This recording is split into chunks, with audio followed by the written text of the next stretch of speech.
Curso das águas. O estoque de madeira e fibras vegetais. A variedade de recursos genéticos. A polinização. A absorção de carbono pelas florestas. Todos estes elementos são resultantes de processos naturais espontâneos. São os chamados serviços ambientais, cuja oferta não depende da ação humana.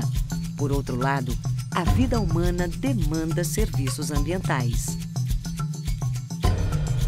Na medida em que nós, todos juntos, coletivamente, pressionamos esses serviços e diminuímos a possibilidade de sua existência, nós estamos não apenas botando pressão sobre nós mesmos, sobre a condição da nossa própria sobrevivência e reprodução, como estamos também colocando pressão, risco para aquelas empresas, para aqueles negócios que fazem a intermediação desses serviços conosco. Mas não há apenas riscos, há também oportunidades. Há possibilidades de, através do setor produtivo, se melhorar a qualidade dos serviços oferecidos pela natureza.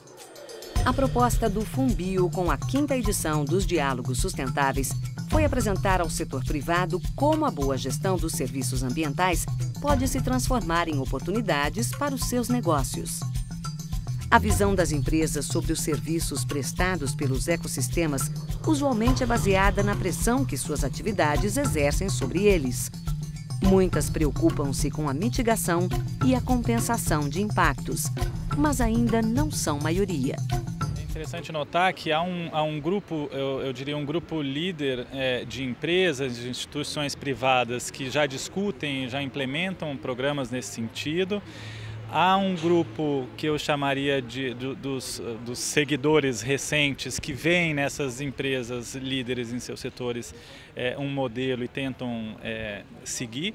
Agora há também uma parte eu diria importante do empresariado, de empresas que ainda não estão tão conectadas assim com o tema, ou não estão tão preocupadas, ou não dão a relevância que o tema serviços ambientais merece. O FUNBio identificou uma metodologia desenvolvida pela organização World Resources Institute, WRI, capaz de avaliar o grau de dependência em relação a determinados serviços ambientais e de mencionar riscos decorrentes de sua degradação. The Corporate Ecosystem Services Review, in a nutshell, is a methodology that helps business managers proactively develop strategies to manage business risks and opportunities that arise from their interdependence with ecosystems. We've helped them with integrating ESR concepts into environmental impact assessments, integrated with environmental reporting, stakeholder engagement strategies, policymaker engagement strategies, and life cycle assessment. But we've also looked up and down the supply chain as well in applying this methodology. So we've looked at suppliers to conduct supply chain assessments, and we've also looked downstream at customers to conduct market opportunity analyses, market risk analyses, and product development. O grau de dependência da indústria de bebidas em relação à água, por exemplo, mostra a importância de se incorporar a gestão dos recursos hídricos ao modelo de negócios.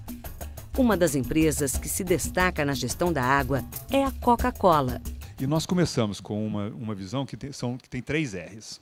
Que é a visão de reduzir, reciclar e repor. A visão de reduzir e reciclar é mais antiga e a de repor é mais recente. A compensação não é só ambiental, a compensação é financeira também.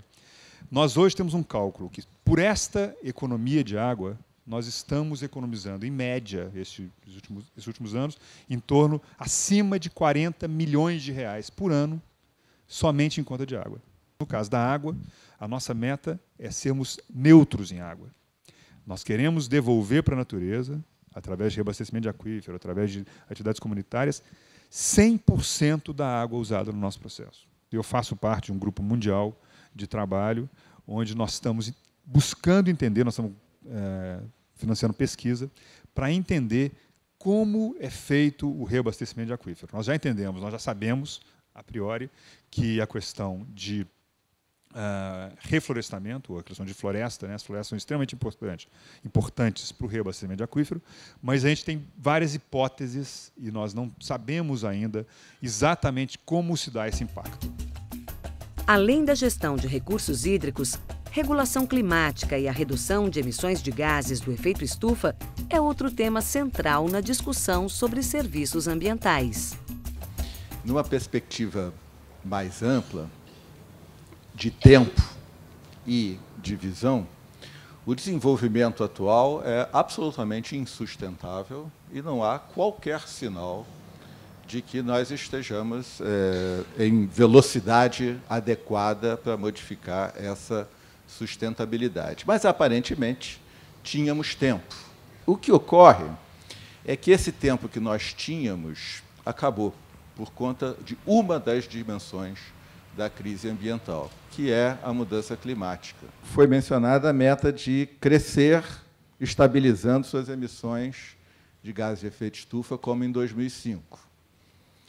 Se o planeta adotar essa meta e cumprir, nós estamos fritos, assados. O tamanho da meta necessária é alguma coisa como reduzir 30% até 2020, 80% até 2050. Isso altera a estrutura de preços relativos da economia de uma forma dramática. Isso afeta o risco dos negócios de uma forma igualmente dramática. Negócios vão viver e vão morrer não apenas pelo pagamento da emissão de gases de efeito estufa na forma como o Acordo Global definir, mas por conta da alteração de preços relativos que isso vai provocar. Como que a nossa atividade industrial vai conviver com essa realidade? Essa é a visão que a gente tem que discutir. O que é o Brasil e as empresas em 2020 e em 2050. Para isso, você precisa ter, então, a engenharia reversa, se queremos salvar o planeta, e eu vou colocar aqui uma dose de otimismo, dizendo que eu acho que, apesar de todos esses dados da ciência, é possível a gente salvar o planeta. Provavelmente teremos, já que não dá para mudar a ciência, teremos que mudar os políticos, assim como teremos que mudar os CEOs das empresas. No Brasil, a criação e a consolidação do mercado de serviços ambientais ainda dependem do estabelecimento de marcos legais e mesmo de maior entendimento entre os setores produtivos e o movimento ambientalista.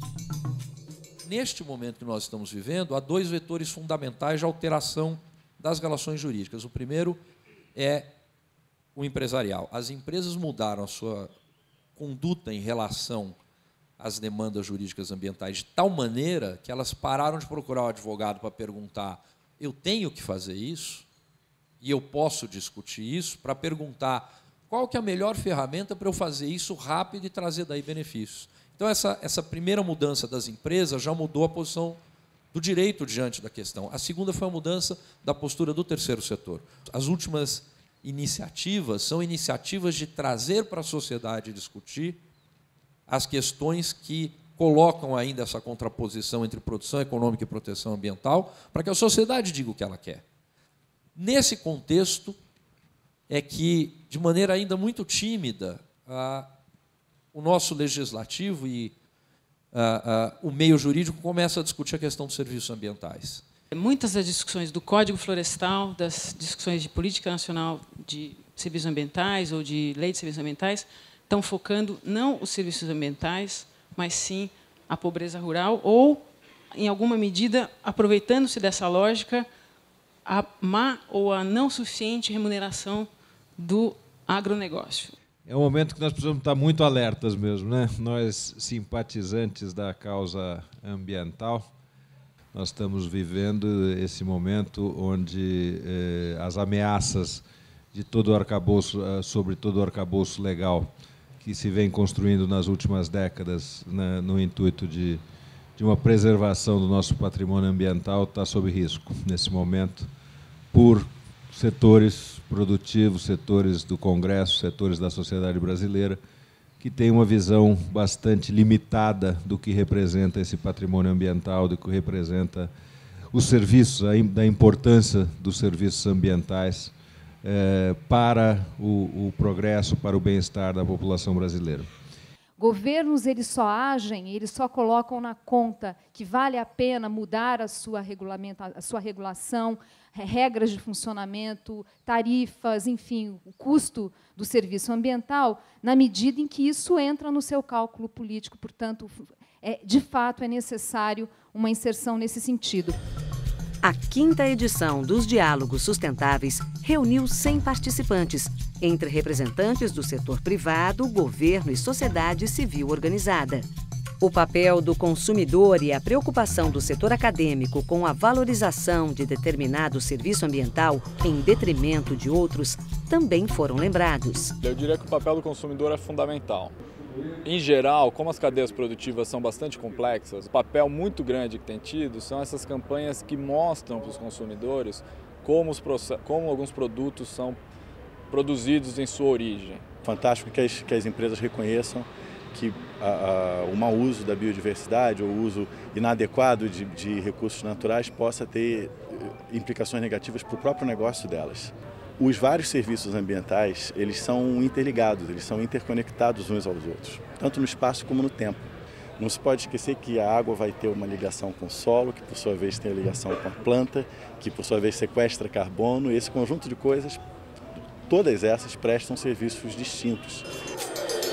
A reflexão sobre serviços ambientais proposta pelo FUNBio se mostrou oportuna frente à atual agenda política, econômica e socioambiental em discussão no Brasil.